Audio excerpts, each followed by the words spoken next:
Mon nom est Jean-Philippe Gervais. Je suis économiste agricole principal chez Financement agricole Canada. Mon rôle chez FAC est d'effectuer des analyses économiques sur les marchés agroalimentaires pour le bénéfice de nos clients et aussi de guider les perspectives d'affaires chez FAC.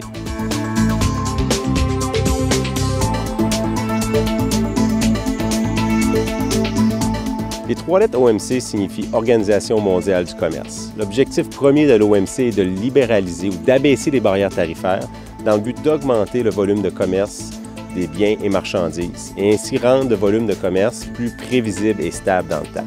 L'OMC offre un forum de négociation dans lequel les pays peuvent s'asseoir autour d'une table et discuter des enjeux commerciaux qui leur sont chers.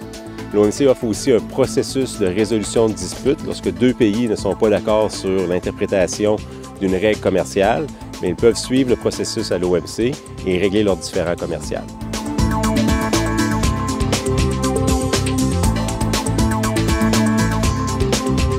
L'agriculture canadienne produit beaucoup plus que ce que nous consommons sur le marché canadien. Donc, il est important pour les entreprises canadiennes de pouvoir exporter ce surplus-là sur les marchés étrangers. Donc, à chaque fois qu'on réduit les barrières tarifaires sur les marchés étrangers, ça permet aux entreprises canadiennes de vendre plus de produits. Par contre, lorsqu'on bénéficie d'un accès au marché élargi dans certains pays, bien, en retour, on doit aussi réduire nos barrières tarifaires, et ce qui fait en sorte qu'il y a certaines entreprises canadiennes qui font face à une concurrence plus intense sur notre propre marché ici au Canada.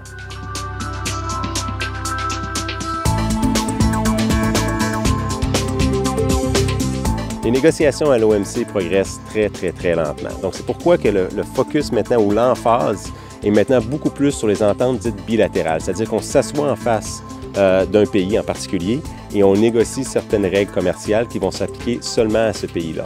Dans ce cas-là, il est beaucoup plus facile d'identifier les enjeux importants lors de la négociation. Par exemple, il est plus facile d'identifier les secteurs qui vont pouvoir bénéficier d'un accès élargi au marché étranger avec lequel on négocie, ou encore d'identifier les secteurs canadiens qui vont faire l'objet d'une concurrence plus intense sur notre propre marché ici au Canada.